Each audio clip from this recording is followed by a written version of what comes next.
What's going on, guys, and welcome back to another very exciting video. In this video, we are going to be breaking down the earnings of one of my personal top holdings in my portfolio, and that is Meta Platforms. Meta announced their earnings after hours, and the stock is going absolutely insane. So what we're going to do in this video is we're going to take a look at their earnings, what they announced, the good and the bad, and then we're going to take a look at what they are guiding for in the future. So if you enjoyed the video, make sure you drop a like down below, and if you want to see more videos like this one, make sure you hit that sub button. First things first, let's take a look at their stock price. We can see that at the end of the day here today, they were trading around $209, and after hours, they spiked all the way up to $235. And that is over a 12% move in the stock price in a very short amount of time for a stock that has an absolutely massive market cap of around $537 billion.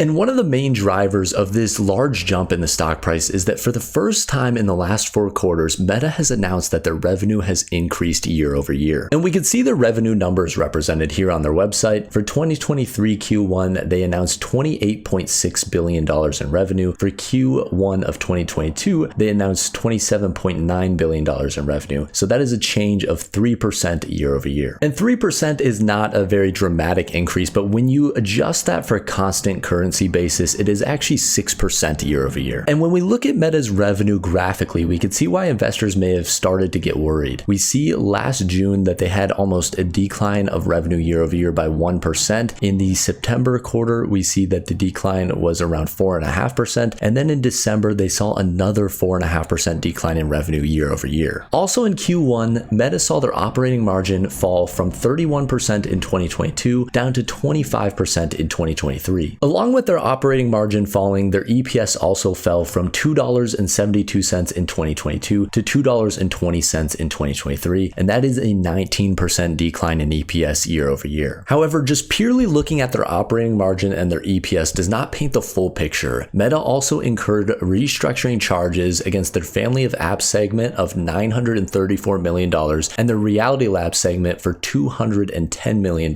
If we exclude these charges, the operating margin would have been 4 percentage points higher and their diluted EPS would have been 44 cents higher. And when we account for those one-time charges, we would actually have an operating margin of 29%, which would only be a 2% decline year over year. And when we account for those for the EPS, we would be sitting at $2.64 of earnings per share instead of the $2.20, which would be a 3% decline year over year. And when we look at a similar graph to the revenue, but for EPS, we can see that the last couple quarters, we've seen a decline in EPS of around 50%. But now we are starting to comp against numbers that have already shown a decline year over year from 2021. We could see that this $2.72 number from a year ago was actually down 17% from 2021. So now Meta is actually comping against numbers that are less competitive than it was just a few months ago. So overall, we're kind of expecting that Meta will start seeing growth back for its EPS and growth back for its revenue. And one of the reasons investors can continue to expect EPS to trend in the right direction is right now headcount has declined 1% year over year. And this is only accounting for the layoffs that were announced in November and does not account for the layoffs announced earlier in 2023. The layoffs announced in March of 2023 will reduce the company's size by around 10,000 employees across the family of apps and Reality Labs segments. These layoffs will not come without costs. The company is expecting around $1 billion in severance packages as well as other personnel related costs. However, half of that $1 billion has already been accounted for in the Q1 earnings of 2023. We have $523 million that has been recognized as part of their restructuring cost that we discussed earlier as affecting the operating margin as well as their EPS in a significant way. One important note is that Meta did repurchase $9.2 billion worth of common stock in the first quarter, and they still have authorization to repurchase $41.7 billion worth of stock. Meta also provided some positive guidance for Q2. They're expecting revenue to be in the range of $29.5 to $32 billion.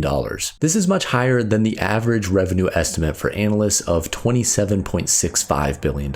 One downside is Reality Labs. They guided that Reality Labs is expected to continue operating at a loss year over year throughout 2023. A lot of investors pay attention to Reality Labs because of how much money Meta is putting into it, and it is expected to be a large growth vector for the company. And for it to continue operating at a loss is not going to be a positive for a lot of investors. Overall, I don't think anything in this earnings was really groundbreaking. I think the biggest thing that Meta established is that they've turned turn around some of that decline that we've seen in revenue and EPS over the last year or so. They're starting to get back to a trend of growth. And I think that is something that investors really are looking for. When we look at the revenue and we see it's up 6%, that is going to be a positive for investors. And we're starting to see EPS trend in a very similar direction, where maybe next quarter we could actually see their EPS, when accounting for some of these losses, actually going up again. And I think that is going to be big for continuing this run that we've seen Meta on. We can see that here today, after hours, they're up around 12%. But if we look all the way back just around 6 months ago, the stock was trading around $90 and is up well over 100% in the last 6 months. And I think Meta could continue that run as they kind of continue to establish higher revenue numbers and higher EPS numbers. But keep in mind, I am just some random guy on YouTube. Do not buy a company just because some random guy on YouTube is talking about it. Make sure you are doing your own research and looking into companies that fit your risk tolerance and your portfolio and timeline outlook. I always like to say that because that is important to keep in mind. So with all of that said, if you enjoyed the video, make sure you drop a like down below. And if you want to see more videos like this one, make sure you hit that sub button. And as always, guys, have a wonderful rest of your day.